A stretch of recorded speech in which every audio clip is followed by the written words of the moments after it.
You're listening to Fox City's Murder and Mayhem, your bi-weekly dose of true crime history in a small rural community of Wisconsin. Hey everybody, welcome back to another episode of Fox City's Murder and Mayhem. I'm Eric. I'm Gavin. And Gavin is rocking the laptop again today. I am. Which is a weird thing for us. It is a weird thing, and I'll tell you why. The reason is normally I print these things the day before, but there was no day before this week. Yesterday, I mean, there technically was a day before, but yeah. So for our local listeners, which is probably most of you, because I can't imagine we have a lot of international Fox Cities listeners. We're recording this like a day or two after the big snow dump. So yeah. So normally I print them off at my day job, but I didn't have a day job yesterday. They made us stay home, which was good. Was a very good idea. Yeah. For anybody that went through this snowstorm. What a nightmare. Yeah. But anyway, so we're back with the second shipwreck story. Ooh. I had picked out two shipwreck stories. We did the first one, which was the Phoenix. This one is the Vernon. And is this also located in the Sheboygan area, or are we headed to a different part of the... It's general area, because that's where the lake is, but a little north of there this time. Okay. All right. Take her away. Okay. So, as I probably explained last time, I'll explain again this time. I don't know boats and ships and all that. So I'm going to be reading off some numbers, and I don't really know. Like, I have a general idea what these numbers mean, but I don't really know. So there might be questions that you ask me in this episode where I'm just like, I have no idea what this means. Probably will happen, I'm going to guess. Okay. So the Vernon's built in 1886 in Chicago. It's built at a shipyard owned by James Smith. That classic name, James Smith. The wooden hull was somewhere between 158 and 177 feet long. I've seen different numbers. The 158 seems to be the correct number, but some say it's longer. 25 feet wide and 18 and a half feet deep. It had a gross tonnage of 700 tons and a net tonnage of 560 tons. So it could hold quite a bit. And you have no idea if this is a big ship for this era, a little ship for this era, or just a ship, or... I have a bit of a sense. We'll actually talk about that in just a moment. So Okay. I don't know overall if this is a large ship, but they do get into talking about why it matters what the measurements of the ship are. Okay. The Vernon was powered by a two-cylinder, 565 horsepower, fore and aft compound engine. Again, don't ask, don't know. The cylinders of the engine had bores of 22 inches and 40 inches and a stroke of 24 inches. Again, don't know. No idea. If someone out there understands how ships used to move around, that probably means something to you. It means nothing to me. The steam was produced for the engine by two 16 by 6 foot Scotch marine boilers. The engine and the boilers were manufactured by the Marine Boiler Works of Chicago. It reached a top speed, which was considered fast in its day. Okay. A top speed of 15 miles an hour. Ooh. So it's really cruising. Yeah. It was built specifically to carry passengers and freight between Chicago and Manistee, Michigan. It had various stops in northern Lake Michigan, kind of in the Mackinac Island area. Okay. It was regarded as one of the most elegant ships on the Great Lakes. It had beautiful brass fittings. It had 18 staterooms, so not just your crappy cabins. You got 18 beautiful, beautiful rooms, and one very large cabin lounge. So if you were the captain or somebody very special, you could get the very large one. The ship cost a total of $78,000 at the time, which today is closer to $2.5 million. Wow. Okay. Yeah. So it's, it's not like an excessive amount of money, but it's a serious investment. Yeah. Now, this is the thing. So the measurements are, again, it's 25 feet wide, 158 feet long, and 18 feet deep. Okay. Apparently, this was very strange measurements in that it was much too deep for how narrow the ship was. Okay. And the fuller you loaded it, the more unstable it would become. Even during the time of construction, they knew this. Other sailors were criticizing the construction company, being like, you can't really do that. One, even at the time of the construction, said, sooner or later, you're going to have a disaster here. So, again, I don't know a lot about boats, but I understand this. Because if you want to be able to carry a large amount of cargo or people or whatever, you want to be somewhat wide. Right, because you want to spread the weight, disperse the weight across the whole. You want to disperse the weight out. And apparently what's going on here is it's not as wide as it should be, but it's going down deeper than it should be. So what it is a strong gust of wind is going to kind of tilt it. Mm-hmm. And that's, not good. Like on your average day, maybe that's good. It probably helps it go a little faster, cut through the waves and stuff. But if it starts really blowing out there, not great. Well, and I also feel like just by it being not wide but deep, now by making it deep, you're allowing them to put more and more cargo in it, which is allowing them to weigh it down more and more. And it doesn't have the width to disperse all that weight. So it's going to probably sink down even further into the water than a normal ship would. Right? Yes, correct. Yeah, a lot of the criticism came saying with how deep it was, if you overload it, it's going to be sitting much too low in the water. A captain named Edward Karras, who's not the captain of this particular ship, but he went so far as to describe the ship as a freak. He said that this design makes the ship a freak. It's not good. And he criticized it for being made out of Georgia pine, which I don't know exactly why that matters, but I'm guessing this is a wood that maybe is lighter or something. I'm not sure exactly what the critique is with the wood choice, but it officially launched in August 1886. 5,000 people watched it go out for its maiden voyage. This is a thing. People love watching boats get launched. At least they did. I don't know if anybody cares anymore. But it's going out. The Vernon, for what it's worth, is named after Vernon Booth, who is the son of Alfred Booth.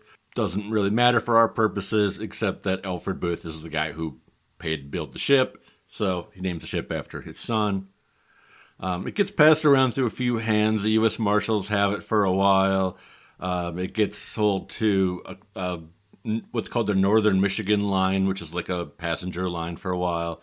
And then eventually it ends back in the hands of Alfred Booth, who owns the Booth Fish Packing Company. So he continues to use it for transporting people because it's got these stately cabins. Of course you can transport people. But also now he's using it more as a cargo ship than it had been used when it was a passenger ship or a U.S. Marshal ship. Okay. So now he's putting more stuff in there. Putting more weight on it, causing the potential for more problems. Yes. So the ship left Chicago on October 20th, 1887, under the command of Captain George Thorpe.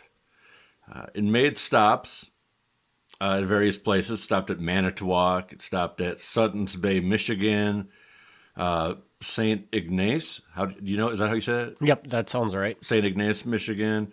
Reports conflict about the number of crewmen on board.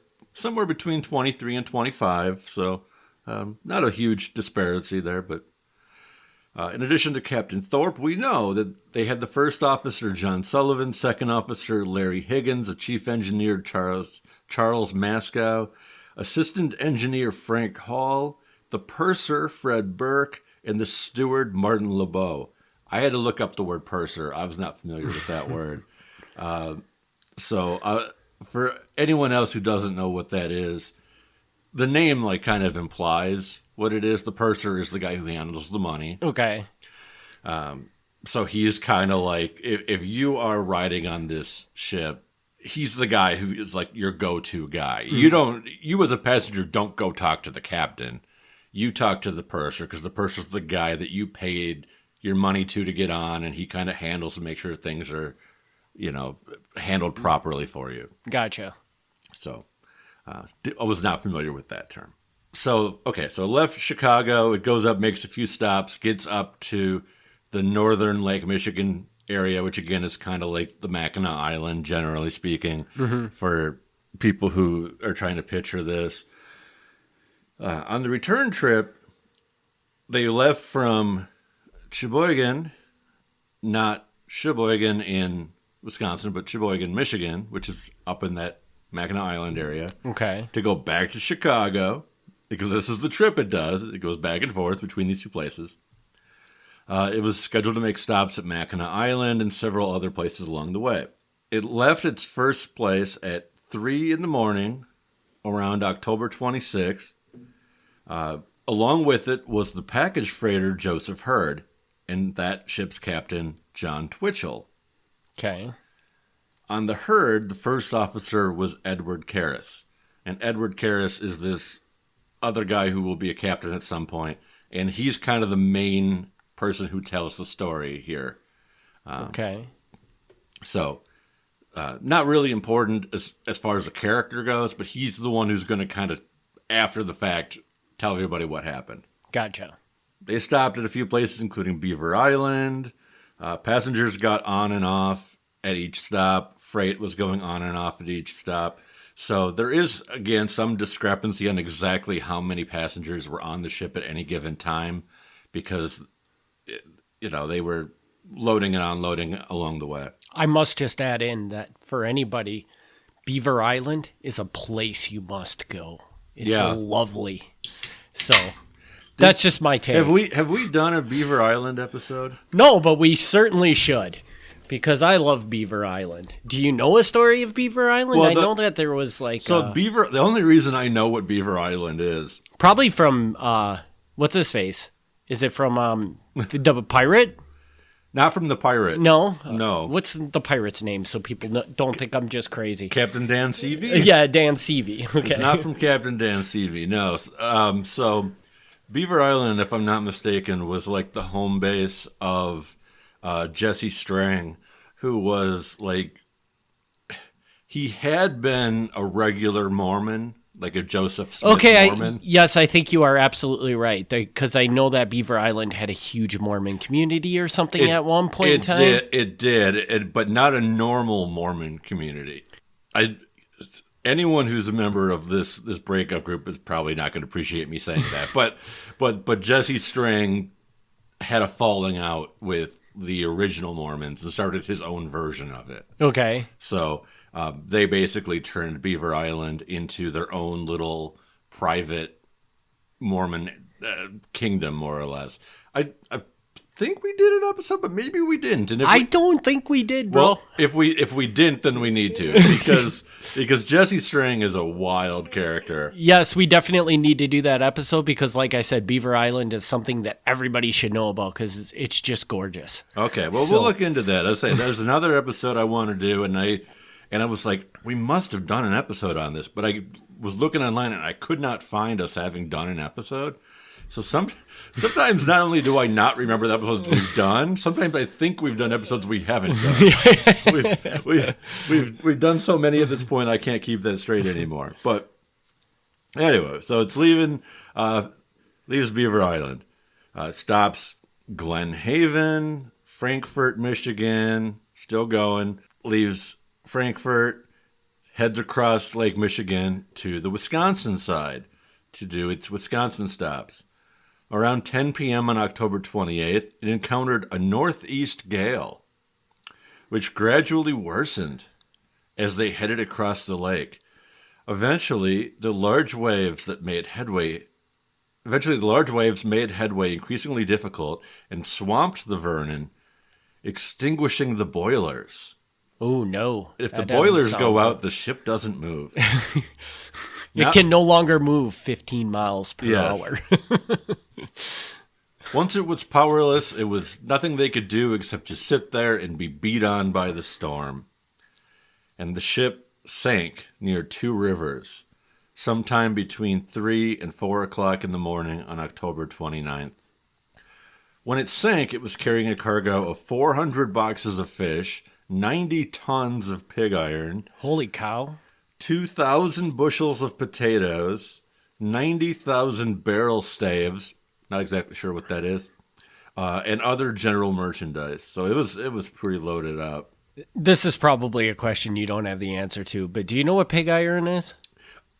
Is it just like a cheap iron or something? Like, I know what it is, kind of like I've seen it. I don't exactly know what they use it for. Okay. But yeah, it's like, I don't want to say the wrong thing and then someone's going to call me out on it. But I thought it was like the sort of like the cheaper metal that you use for like welding and stuff. Okay. But that's what my head goes to when I hear that name. But someone's going to like write a nasty email and they'll be like, that is absolutely not what that is. Late at night the same day, the schooner called Joseph Page arrived in Milwaukee. It encountered large amounts of wreckage from a large white propeller with several people clinging to that wreckage. The steam barge Superior encountered several life rafts, which contained survivors who were signaling for assistance. The Superior also encountered people floating in the water wearing life jackets. Captain Moran of the Superior identified the wreckage as likely being Vernon's based upon the gold scroll work that was unique to the Vernon. I like that all the ship captains know what the other ships look like. Like, oh, that's a design on the Vernon. Like, okay. Schooners Blazing Star, Horace Badger, William Home, and a tugboat named Anderson passed through the wreckage as well, encountering several corpses. Moran, who was on the Superior that had passed the people floating in the water in the life jackets, later said, quote, "It was heartrending in the extreme to pass those shipwrecked people. How inhuman they must have thought us when we just passed them by. We also were fighting for our own lives, our steamer having become disabled in the heavy sea, our tiller had broken out from the rudder post, and we were unable to steer. Our entire crew of 18 men, even the engineer, were down below making repairs. It took them 5 hours to rig up a temporary tackle, and with this we managed to keep our vessel out of the trough of the seas until we reached Milwaukee." Now, that is pretty scary there. So, we don't know a lot about the final moments of the Vernon. Mm-hmm. So, obviously we know the storm destroyed it. That part we know. But here we have the situation where people are hanging on to pieces of the ship in the water. Some of them got life jackets on. You know, good for them. They were able to get life jackets. But there's this situation, and I think this has got to be terrifying. Like, you're already in Lake Michigan. Mm-hmm. Your ship has been destroyed. You're floating there. You think you're going to die. Then a ship comes by, and you're like, yes, we're saved. And the ship just keeps going.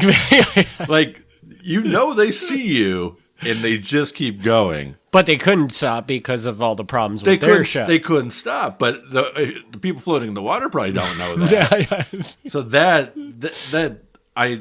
this captain's like, yeah, like, it's got to be heartrending because, like, they see us and they're like, why are they just ignoring us?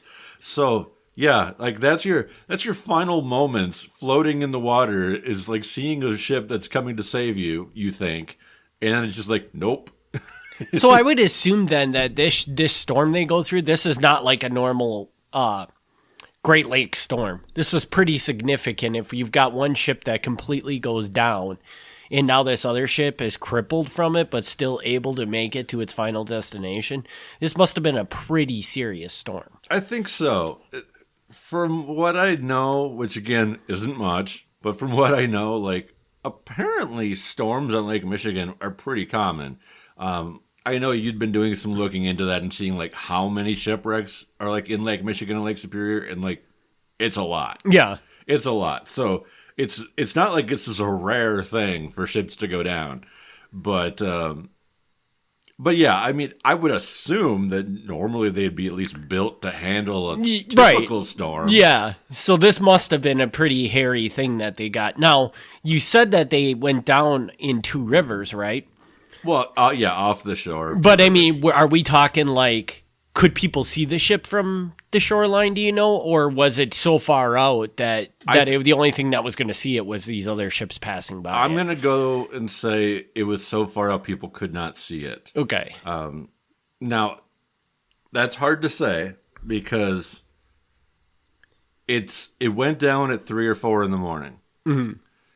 I can tell you that nobody from Two Rivers went out to try to rescue them, which is why I say I don't think they could see it. But also, if it's 3 or 4 in the morning, I don't know how many people in Two Rivers are out looking at Lake Michigan. It's going to be very dark. Most people are asleep. The ship's already been like nailed, so I'm guessing like it has no lights on it at this point. Mm-hmm. So was it visible from Two Rivers? Maybe, but even if it was, I don't know that anybody would have seen it. Yeah, and maybe by the time they woke up and realized it was there, it was easier to have ships that were already in the water, going there to support them rather than kind of like we talked about in the Sheboygan story, where maybe it just took the ships that long to get going and get out there. I think there's some of that, but like, so a little context here, like, this is 1887. The last one we did, the Phoenix, was even earlier. Okay. But this is 1887, so we're a little bit more modern. But even in 1887, like, for listeners who don't know, I want to make this very clear. Radios don't exist yet. Okay. Like, this is not a thing. So if you're like on a ship and you need help, you can't radio the Coast Guard. You can't call the Coast Guard. There's like, maybe you've got a flare. I don't know. I'm not sure exactly what the system was. But like, there's really no communication to alert anybody. Right. So this is, we're at least another 10, 15 years off from radio yet at this point. So that's crazy. So if you're out there in the middle of the water, unless another captain just knows that that's the schedule of your ship, nobody knows you're there. Mm. That is so frightening that it was that unsafe, and that, you know, like something goes wrong. You were literally in a lot of trouble because there was not a lot of help to be had. Yeah, yeah. I mean, so like 1887 in the grand scheme of things is like not that long ago, but it's long enough ago that like, I just want to make very clear about that. The communication is not good, and 15 miles per hour is considered fast. So, like, this is not... we can be like, oh, how come nobody was able to save them? Like, this is just not realistic at this time. None of those ships that saw the wreckage stopped to assist them. The first evidence that the wreckage was, in fact, from the Vernon, they had kind of figured it out, like, again, from the decorative stuff on the side. But the first real strong evidence was there was a tug named the Maggie Lutz that brought in some pieces that were floating, and one of the pieces they brought in was a life preserver that actually said Vernon on the life preserver. So they kind of knew at that point, but that was the proof. Now, eventually, 19 bodies, 17 men, 2 women, were recovered by fishing boats called the Edith, the Commodore Nutt, and the Albatross. This was 2 or 3 days later. They had went out there, they brought their fishing nets, and they scooped up people out of the water. They were laid out in the Two Rivers Fire Station, which kind of just worked as a temporary morgue for this purpose. The two women were identified pretty quickly. They were sisters whose last name was Gallagher, who were from Beaver Island. A third sister of theirs was never found. Initially, it was estimated that there were 50 people on board who had died on the Vernon. That number was later revised to somewhere between 36 and 41. So they still don't know the exact number, but they were able to kind of round it down after they went backwards. And they went to each port and was like, okay, who got on, who got off? And they got a better sense of like, okay, we thought you were dead, but you weren't dead. You just got off in Frankfurt or something.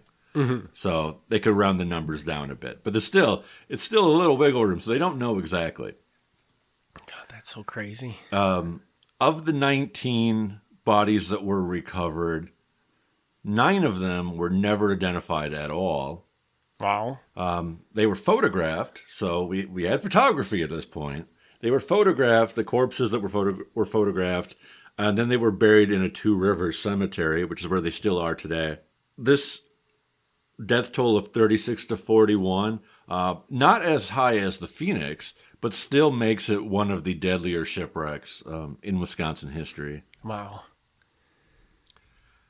Originally, it was believed that every single person aboard the Vernon had died. Okay.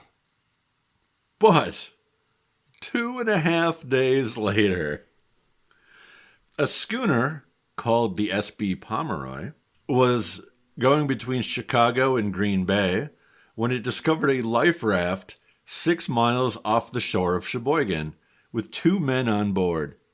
One of the men was dead. He had died from exposure, and the other one was a 23-year-old Swedish man named Axel Stone, who was still alive. Wow. It was kind of rough. He had been on that raft for about 50 hours at that point. Holy crap. So he's floating out there. He's got no food. Technically has no water. I don't know how drinkable Lake Michigan is. At this era, it might be drinkable. Maybe. The Industrial Revolution hasn't happened yet to destroy the entire Great Lakes. So. Yeah.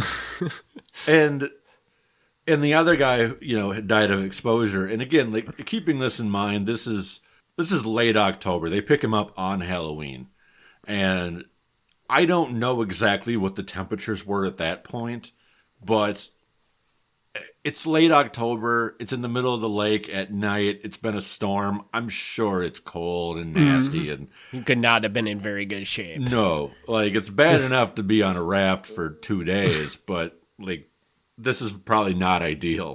Yeah. They were able to bring him to Green Bay, where he told the details of the disaster as best he knew.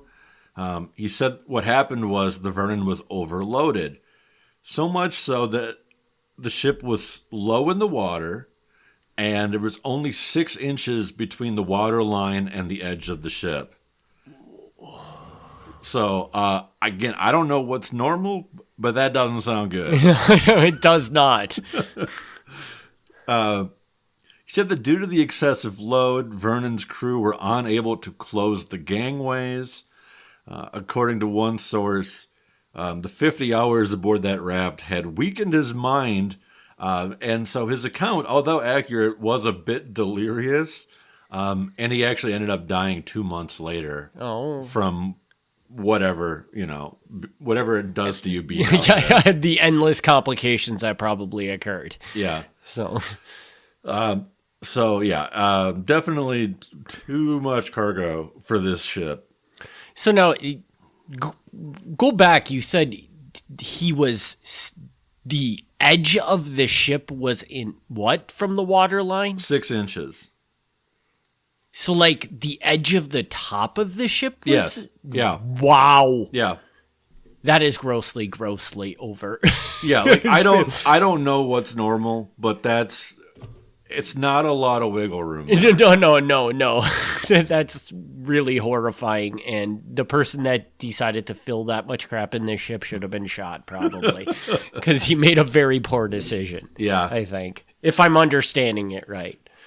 So, I could be wrong, but the way that I read that is the ship is sitting so deep in the water that, yeah, it's... Like, you could reach your hand over the side and touch the water because easily. It's so close. Easily. Yeah, and that is not how that big of a ship should be.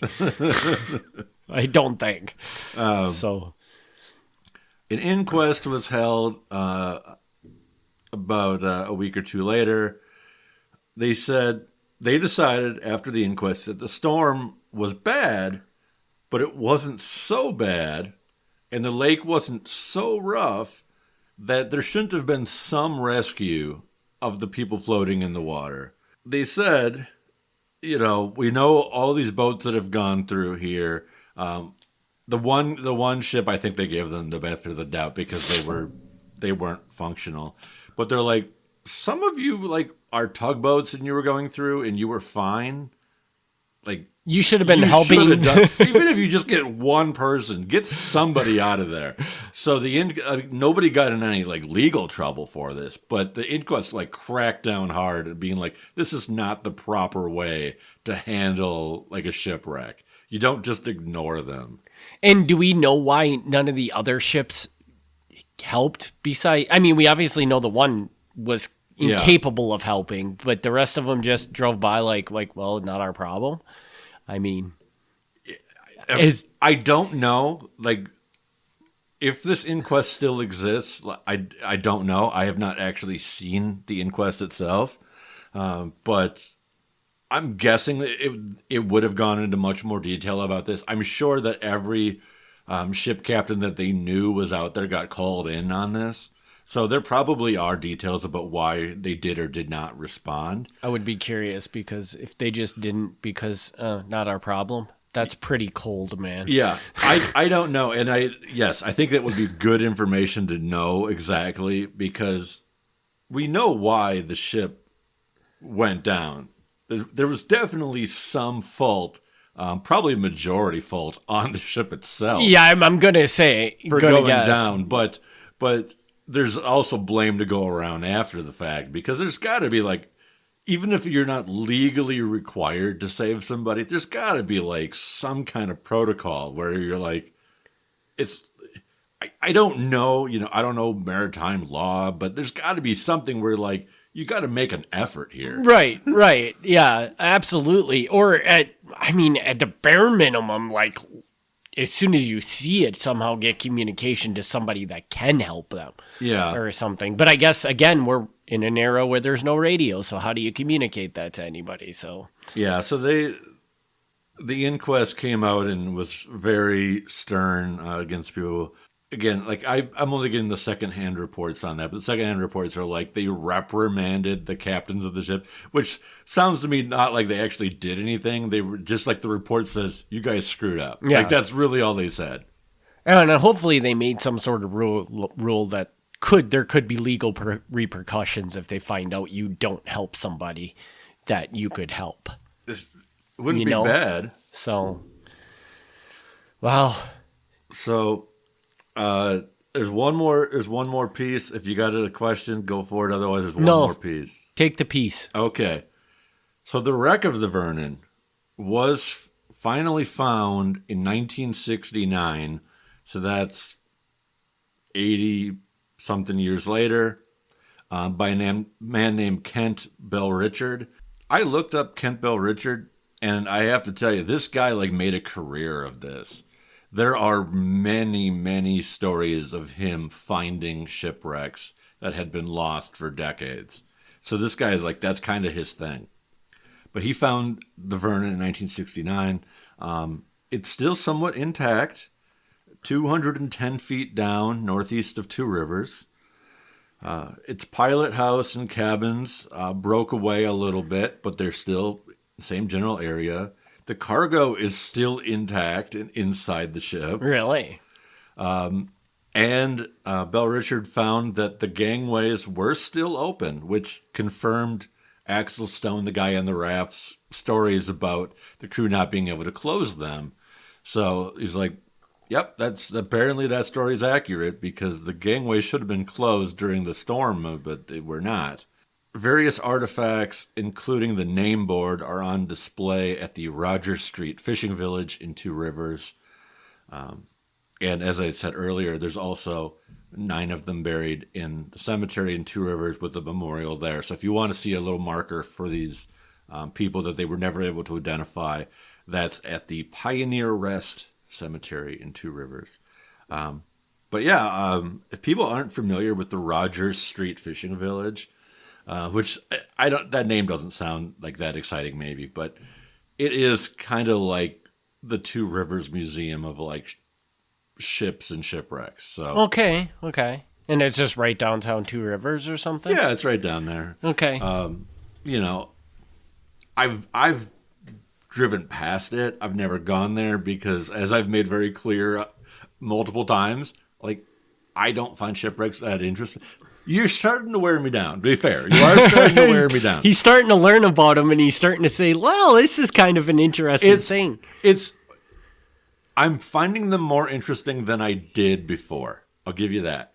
A big part of why I did not, like, obviously it's interesting anytime there's a disaster and dozens or hundreds of people die. That's like, you can't not find that interesting.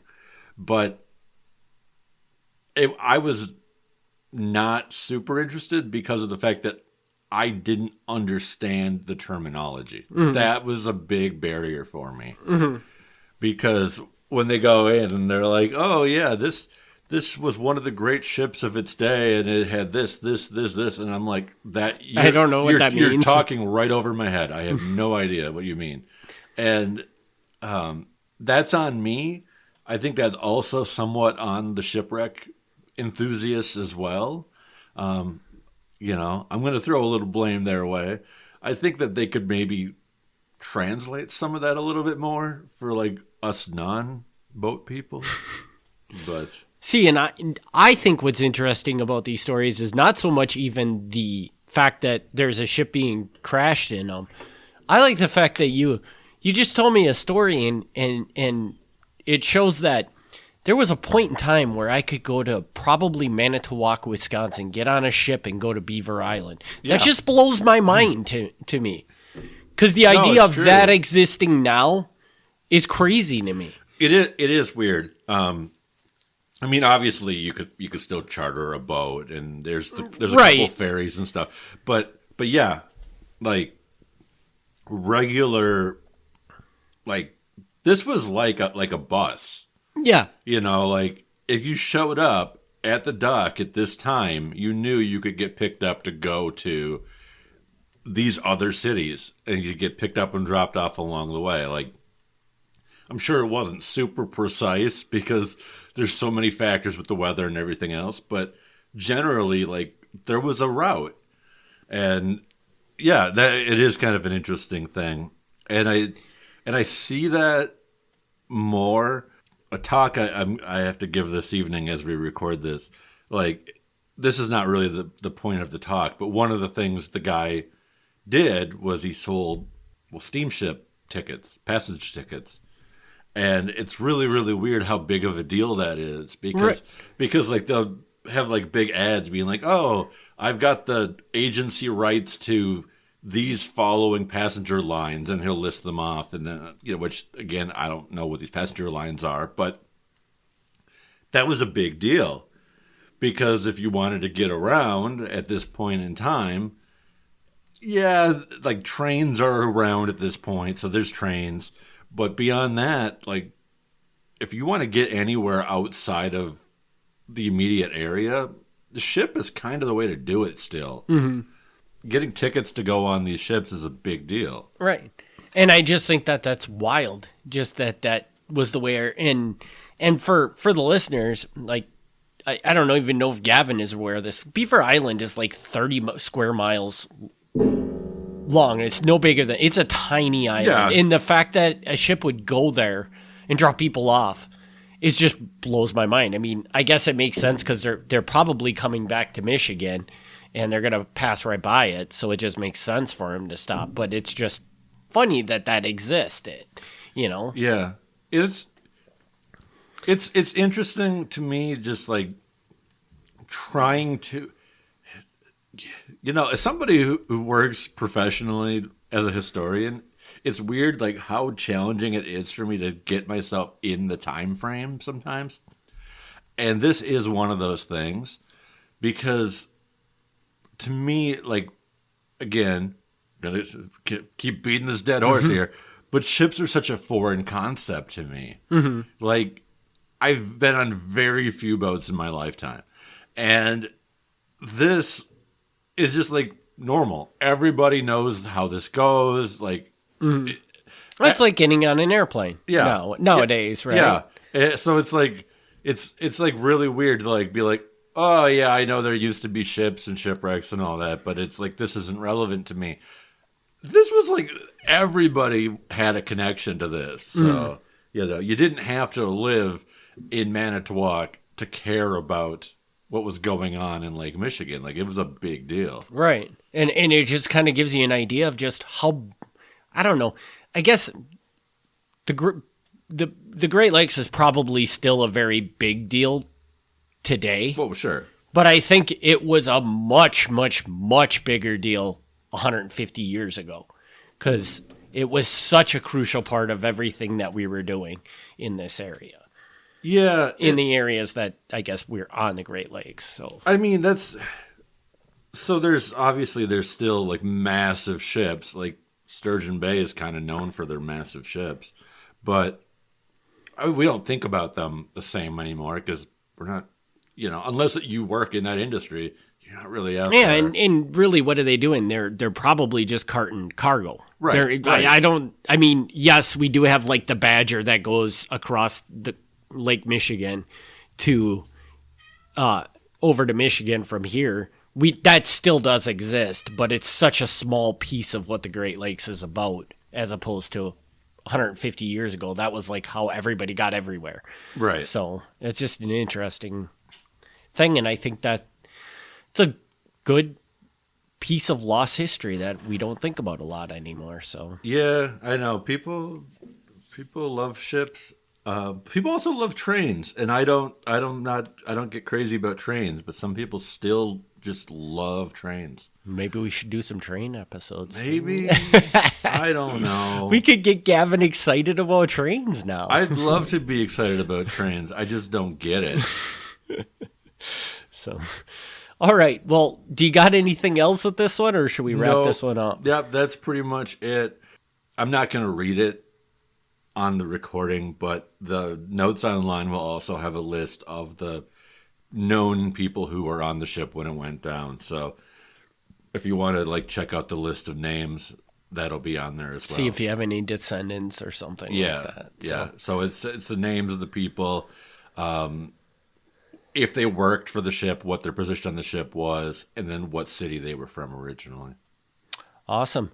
So everybody check that out. Everybody send an email to MilwaukeeMafia@gmail.com and let Gavin know that you want to hear more shipwreck stories. Yeah. So I'm not doing any more, but if you ask, I will. With that, we will wrap this episode up. We will be back in 2 weeks with another episode. Gavin, do you have any idea what the next episode is going to be, or? Well, I have a couple that are on the mound ready to go. I guess I don't know what the analogy I want to use, but I've got a 1980s murder, which violates my 50-year rule, but I don't care. I'm going to do it anyway.